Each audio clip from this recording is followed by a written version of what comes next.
In this video, I will discuss about communication. What is communication? Depending on what is being considered, communication as a term takes on different contexts resulting in people having different views on communication types. Since communication is generally defined as the exchange of thoughts, ideas, concepts, and views between or among two or more people, various contexts come into play. Context is the circumstance or environment in which communication takes place. Such circumstance may include the physical or actual setting, the value position of a speaker or listener, and the relevance or appropriateness of a message conveyed. It focuses on certain communication processes and even groupings of people that constitute a communication situation. Different contexts can impact one's communication. Each communication type is governed by a particular circumstance. Thus, it is essential to pay attention to the interplay of factors surrounding the context of communication, which include physical, cultural, social, and psychological in nature. Communication may be then classified according to mode, context, and purpose and style. First, let us have communication according to mode. A message may be conveyed via these types: verbal, nonverbal, and visual. Though communication is often taught as verbal, the nonverbal mode is equally essential as it enhances one's message. First, let us have verbal nonverbal communication. Effective communication calls for the blending of these two types. One cannot be separated from the other. For instance, door-to-door salespersons who demonstrate product knowledge can only be effective if they know how to properly punctuate what they say with proper gestures and facial expressions. Their communication with the customer begins upon greeting him or her with a welcoming smile, then assessing customer needs and answering customer queries, enhanced by gesture and a friendly, happy, and pleasant disposition. It is only through this mode that salespeople with excellent communication skills are able to provide the best information needed, thereby convincing the client to patronize their product. Next will be the visual communication. Visual communication, on the other hand, is the type of communication that uses visual to convey information and/or messages. Some examples are signs, symbols, imagery, maps, graphs, charts, diagrams, pictograms, photos, drawings or illustrations, and even various forms of electronic communication. Some examples of electronic communication symbols or images are the emojis, emoticons, and animation, among others, to convey the writer's emotions or clarify the intent of the message sender. These are achieved through digital mode or text. How these symbols are interpreted is very crucial in visual communication. There are some instances when visual communication is classified under nonverbal communication. Whatever the classification is, note that this type has now become pervasive in communication. It is then important that the receiver of the message is able to decode the meaning correctly by contextualizing the information received. So those are the communication according to mode. Next will be the types of communication according to context. In this subsection, context in communication is referred to as a composite of people interacting with each other. Communication may also be classified according to context such as intrapersonal, interpersonal, extended, organizational, and intercultural. First, let us have intrapersonal communication. The Latin prefix intra means within or inside. Intrapersonal communication then means talking to oneself. Some label it as self or inner talk, inner monologue, or inner dialogue. Psychologists call it with other names such as self-verbalization or self-statement. Do you find it normal to talk to yourself? Some say it is, some say it's not. The gauge, however, rests on the frequency of the occurrence and how you handle such. For instance, if you find yourself talking to yourself, there is really no need for you to answer back. You talk to yourself because you think that there is the need to boost your confidence when you are nervous to speak in front of an audience. Or it can be to apprise yourself that you perform a good job. Or to console yourself that you did a task poorly. Moreover, engaging in inner speech such as fantasizing or daydreaming is not bad as long as you are able to distinguish it from reality. Next is the interpersonal communication. As opposed to intra, the Latin prefix inter means between, among, and together. An interactive exchange takes place as interpersonal communication takes place. However, as it occurs, a transaction does not necessarily takes place since it can only be a simple interaction such as greetings, getting to know a person, or ordinary conversations that happen between or among the interactants. This may occur in dyads or small groups, also known as group communication. A communication situation is interpersonal if it is meant to establish or deepen one's relationship with others. However, if the objective is to achieve something at the end of the conversation, it becomes transactional. While the former is characterized by less seriousness and formality, the latter is more formal and profound. Whereas, interpersonal talks are meant for maintaining social relationships. Transactional talks aim to accomplish or resolve something at the end of the conversation. Next is the extended communication. Extended communication involves the use of electronic media. Unlike before, when it is only called for the use of television and radio, nowadays, the description of extended communication may be expanded as to include tele, audio, or phone conferencing, such as video conferencing, Skype calls, and other technological means.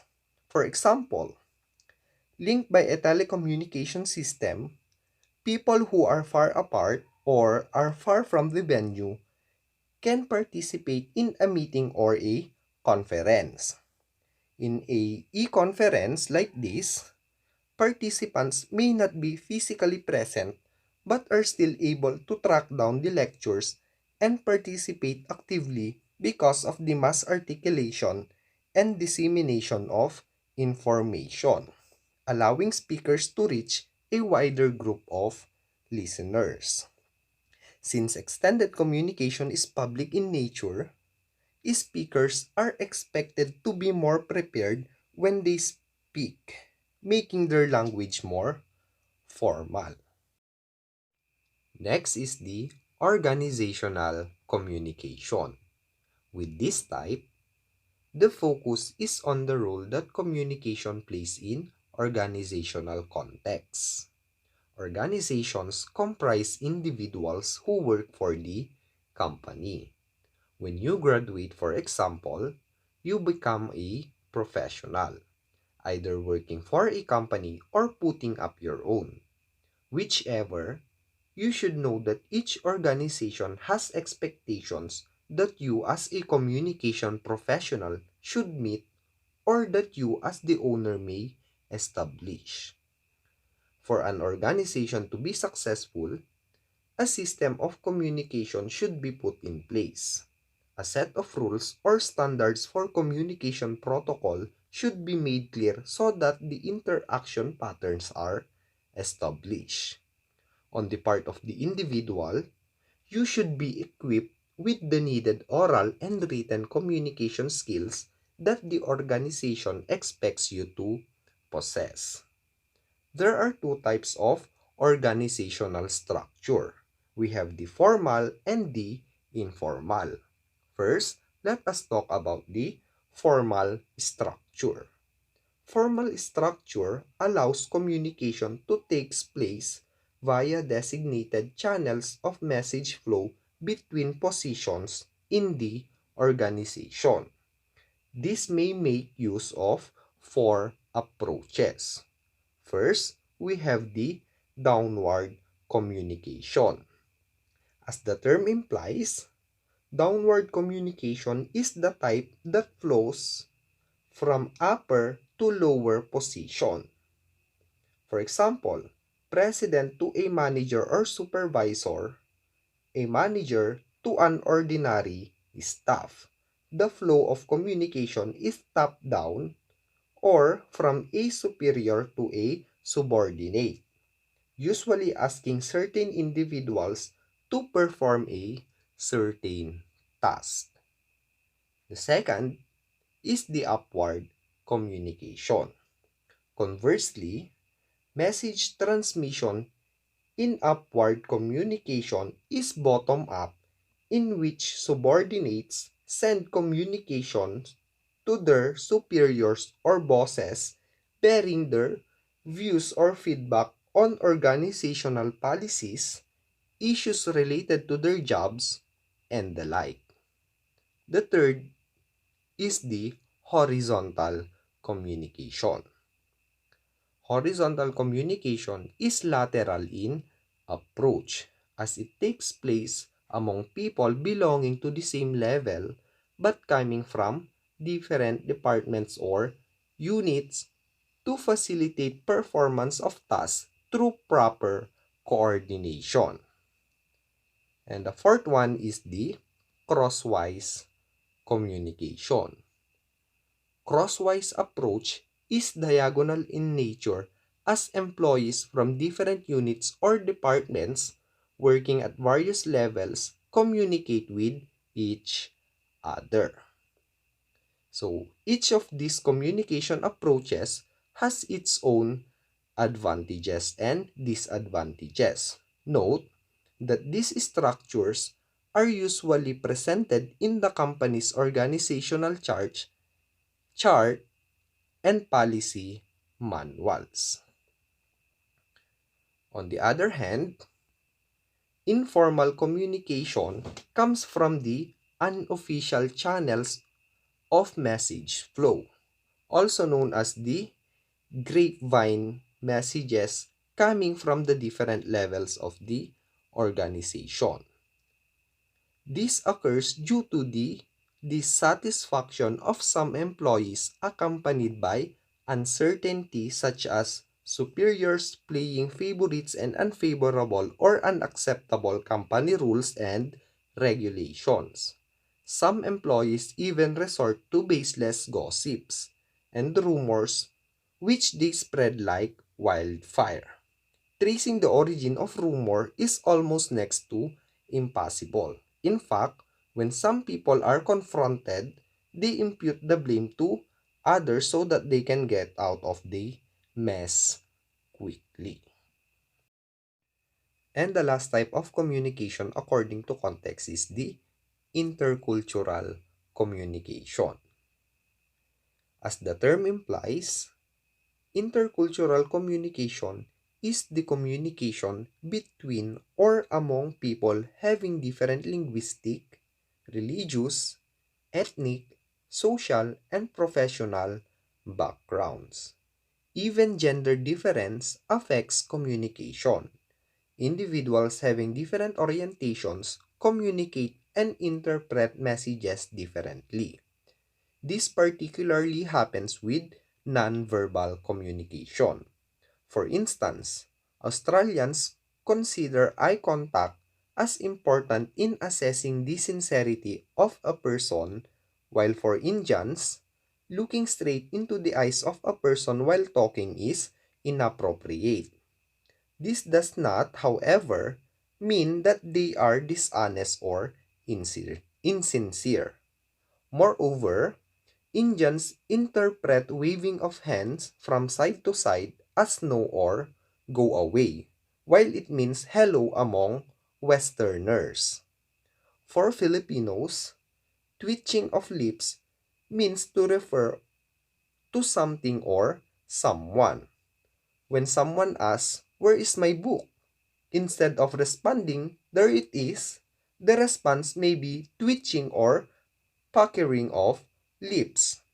When seen by people from other cultures, such as facial expression, may be taken to mean as seduction. It is important then not to be judgmental or to rush into interpretations as cultures sometimes vary enormously. So those are the types of communication according to context. And lastly, we have the types of communication according to purpose and style.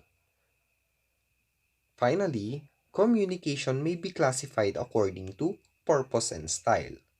Earlier, formal and informal communication have been discussed in relation to organization communication.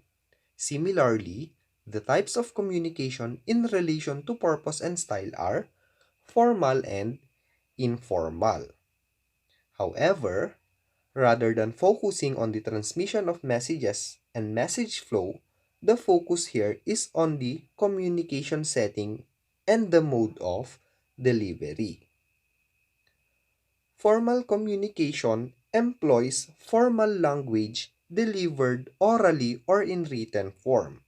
Lectures, public talks or speeches, research and project proposals, reports, and business letters, among others, are all considered formal situations and writings. Note that while lectures and speeches are delivered orally, the texts have been thought out carefully and written well before they are delivered.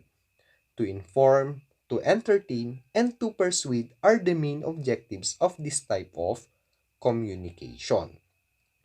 On the other hand, informal communication certainly does not employ formal language.